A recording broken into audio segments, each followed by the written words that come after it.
आकाशवाणी जळगाव निर्मित आरोग्यम धनसंपदा या कार्यक्रमात आपण होमिओपॅथी आणि आपलं आरोग्य या विषयावरील माहितीचा भाग 3 ऐकणार आहात.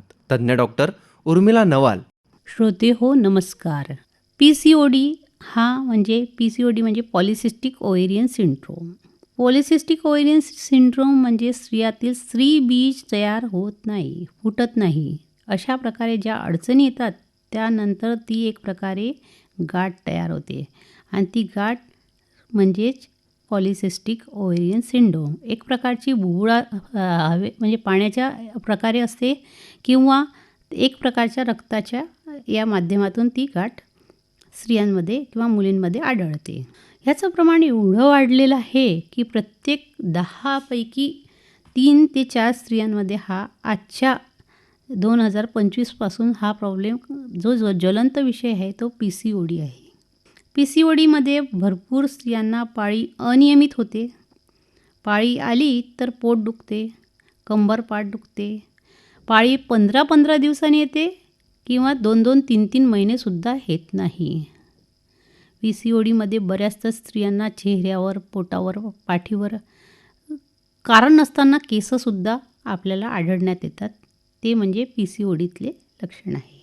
पोट खूप दुखल्यामुळे त्याला डिस्मेनोरिया म्हटला जातो आणि त्याच्यासोबत हार्मोन इम्बॅलन्स झाल्यामुळे बऱ्याचशा स्त्रियांमध्ये केसगळती, केस पातळ होणे म्हणजे एकदम पतले होऊन जातात, डॅन्ड्रफ खूप प्रमाणात होतो. हे शक्यतोवर PCOD सोबतचे लक्षण आहे. आपण वेगवेगळी ट्रीटमेंट घेतो की नाही बा आपले केस पतले होत आहेत तर हेअर ट्रीटमेंट करतात, पिंपल्स येतात म्हणून स्किन स्पेशालिस्टकडे जातात. पण याचे सगळ्यांचं एक टोटल म्हटलं तर हे सगळे हार्मोनल रिलेटेड आहे. स्त्रियांमध्ये किंवा पुरुषांमध्ये दोघांमध्ये आहे.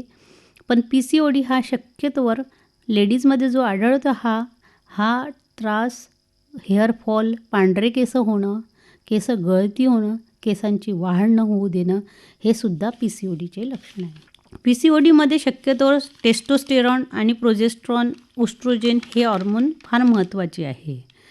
उस्ट्रोजेन आणि प्रोजेस्ट्रॉन इम्बॅलन्स झाल्यामुळे शक्यतोवर बऱ्याचशा लेडीजना थायरॉईड, डायबिटीज, हायपरटेन्शन खूप प्रमाणात आढळलेलं आहे. ह्यामुळे काय होते केसाचं गळतीचं प्रमाण, पांढरे डाग, पांढरे केस हे विविध कातळीचे तसेच केसांचे आजार मोठ्या प्रमाणात आढळत आहे. तसेच कमी वयातच लेडीजना सुरकुत्या होणं, वेगवेगळ्या प्रकारची स्किन थेरपी करून घेतात. पण PCOD हा प्रॉब्लेम शक्यतोवर फार कमी दिसत नाही. आणि फास्ट फूड, इनरेग्युलर डाएट, झोप पूर्ण होत नाही त्यामुळे ॲसिडिटी खूप प्रमाणात आढळत आहे. हे जे आहे PCOD हे एक पूर्ण बॉडीतले हार्मोन स्टिम्युलेट न झाल्यामुळे इम्बॅलन्स हार्मोनमुळे जे सिस्टिक डेव्हलपमेंट आहे ते शक्यतोवर मुलींपासून, स्त्रियांपासून तर वयोवृद्धापर्यंत हा प्रॉब्लेम आढळतो. त्यासोबत पांढऱ्या पाण्याचा त्रास होणं आणि PCODमुळे सुद्धा संतती राहण्यात अडचण येते. बीजअंडाशय पूर्ण फुटत नाही, बीजअंडाशय पूर्ण तयार होत नाही.